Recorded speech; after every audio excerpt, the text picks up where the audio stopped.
Welcome to a holiday edition of Holzheimer's Distribution. Woo! Yay! And today we welcome the renowned artist, one of my favorites, MJ Calbrese. Welcome! Welcome. I'm so glad to be here with you. Really, Oh, really, really. I've just loved you forever, Mary Lee. oh, thank you. Thank you. And And Lord knows I'm one of your biggest fans when it comes to getting photos and things like that. I mean, just look at my wall back here. a lot of It's those are even for got me. all Woo! my cast of characters for a Yep. number of things. And up here on this wall, up, trying to get around to the, sorry, wrong way, that way, over this way, past the cat tree. Yes, any pictures of muses that I need, I go to you. Oh, thank you. And we You're appreciate the best. it. We really do. And so do some of your other writer friends. So thank you. Yes, and I promote you every time that I can, Mhm. honestly, because you're wonderful. Well, We how exactly, MJ, did you become an author? Well, when I was a kid, I was a voracious reader, and I actually, in my little hometown, read all the books that the librarian would let someone my age group read. Mhm. And I came home to my mother and I said, well, that's it. I've read every book there is to read. Now what am I going to do?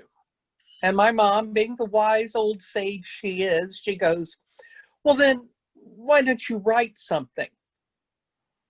And she's regretted that ever since.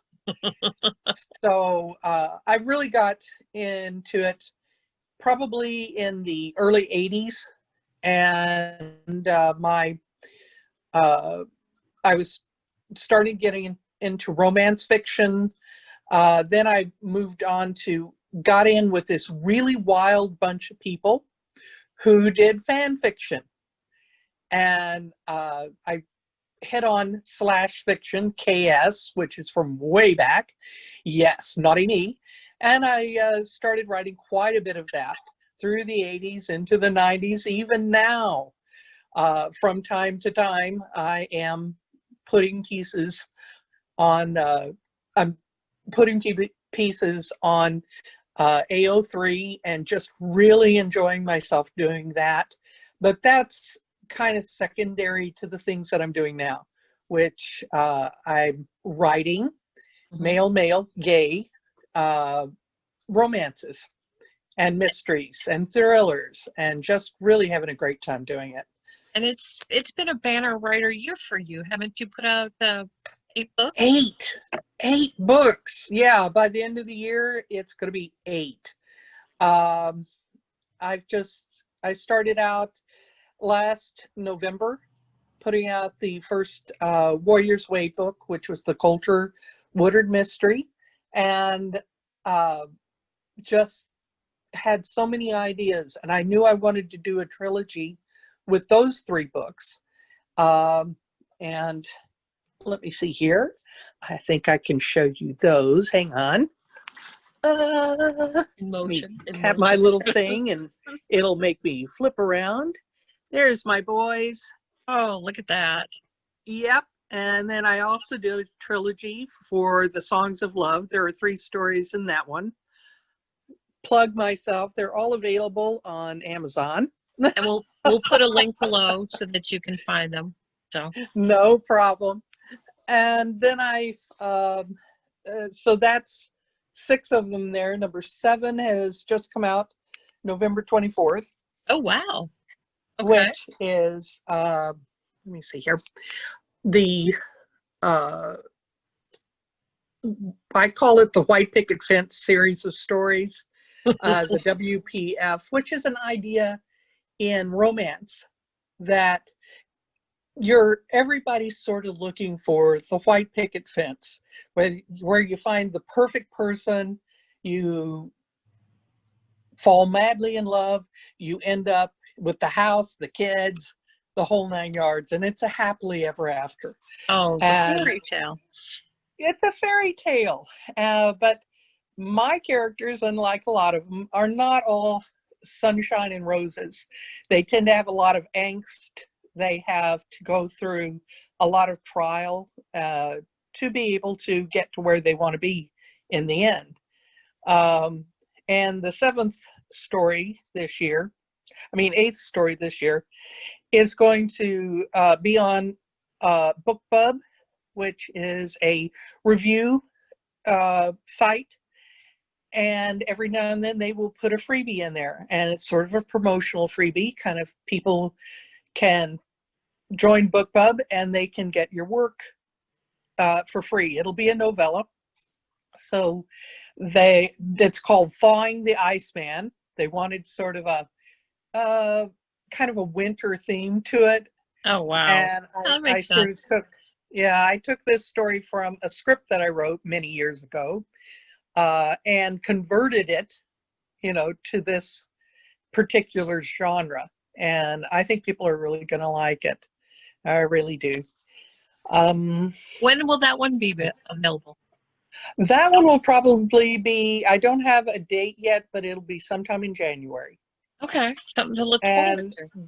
You can look on my website, mjcalabrese.com, and it'll definitely be on there. My Facebook page, it'll be there. Instagram, Twitter. I am social media platformed out. Don't say that because they'll think of something else. So, Oh, listen, I know. I'm going to be probably having to create everything. Honestly, it's not me. I am sort of non-savvy with that kind of thing. So there are beautiful people out there that you hire who regularly make sure you get your butt on social media and start promoting your stuff. And they understand it all, which is phenomenal. So I'm very thankful every day for my PA, Avril, who does all the work for me. She just says, my job is take care of all that. Your job, write. And that's all you have to do. Well, she'll be surprised because I believe we're your first Zoom interview. It is. It is. I told her I was going to do this. She said, tell me where tell me where to find it. I'm sure I'll get a critique. I'm sure I will too. It's kind of like, okay. But I've absolutely loved doing this kind of writing. I'm going to work some more on my screenwriting, and hopefully all that will, pay off in the end. But these stories have really been a lot of fun. The Coulter Woodard series, like I showed you up there on the bookcase, those 3 are linked stories. I liked the overall long arc, that went over 3 books. Mm-hmm. And I got so much feedback on that from people that they liked the secondary characters a lot. You'll find that a lot in with stories, is that they will get attached to a secondary character and they go, why don't you write something with these people in it? I want to know how this person's story ended up, or that person's story. And I came back and I went, well, I have a few things that I want to do first, but you're right. They do deserve their own stories in the long run. And that's what I'll probably end up doing is they'll be standalone stories. They won't be a long arc like that was. Yeah. And it'll just be enjoyable because you feel like you're coming back to family. Yeah. And so it'll be fun. Okay. That'll be awesome. Yeah. Have you published anything else that we can find? Well, the 3 stories, The Songs of Love, you can either buy them as individual novellas, or you can buy them as, like I said, it's in a book, the one single book that has all 3. Mm-hmm. All these are ebooks. You can also get them in print. The Songs of Love are just that. I've taken bits or pieces from a song, and that was my main theme. as to what was going to happen with the characters. Mhm. I don't necessarily stick with young, beautiful guys. I've got a story in there where it is definitely someone, older, Mhm. and it's kind of about finding love when you're, you know, say not quite as young as you used to be in your 50s, Yeah. and yet it all works out. Uh, I also, let's see here, what else can I tell you about? I really, really enjoy writing those kind of stories because I think everyone should be represented. I'm thinking about going ahead and doing a good vampire series. People are kind of hot and cold on vampires sometimes, but I want to do them a little bit different. They're going to be what fandom has put out there as daywalkers. They're not necessarily your children of the night kind of thing, but the idea of what they can do is interesting. So I've got everything, ideas everywhere from he's a detective all the way up to there was a battle between humans and vampires won. Well, sort of.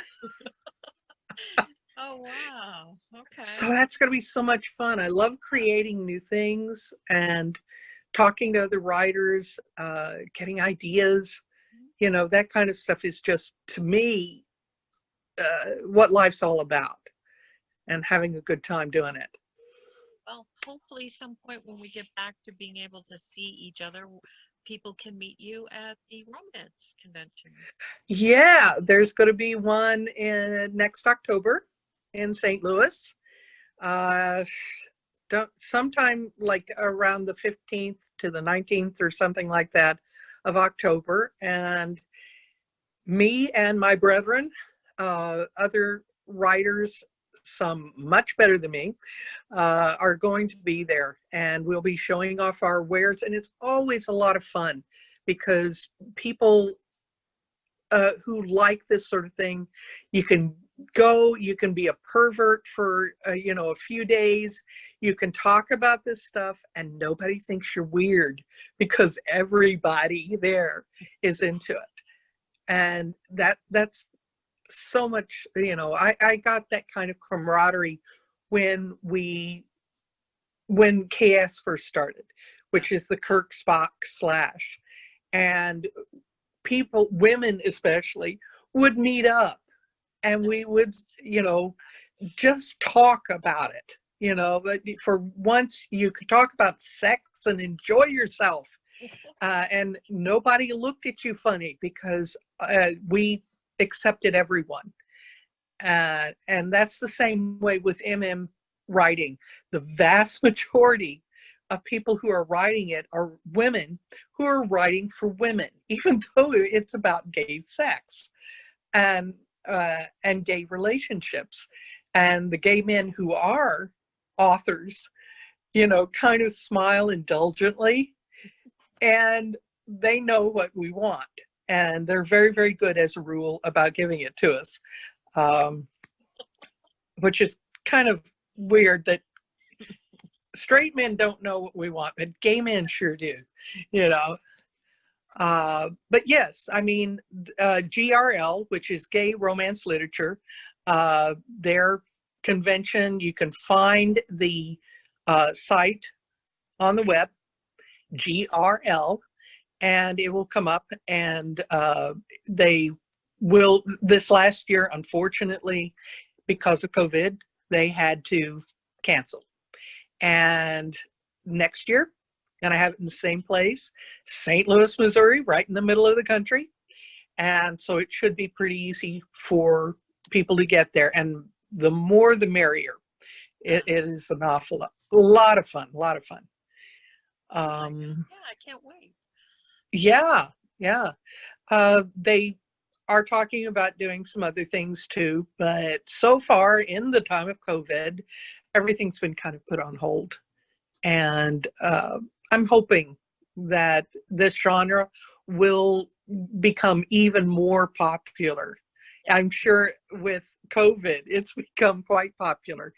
Um, because what are you doing? You're at home, and since you're not spending your money on vacations, that kind of thing, travel, well, okay, I guess I'll go pick myself up some ebooks and read instead. I am so guilty of that. Um, we figured since we weren't going to be traveling, I could read as much as I wanted to. Yeah. Now my list on Kindle is 400 and some odd books that I still have to read, because I keep going on my different sites of authors that I like and going, they've got another one out. Okay, I got to get that. I've got to get that. And just really enjoy myself. Really have a good time with it. Well, Let me wonderful. see. I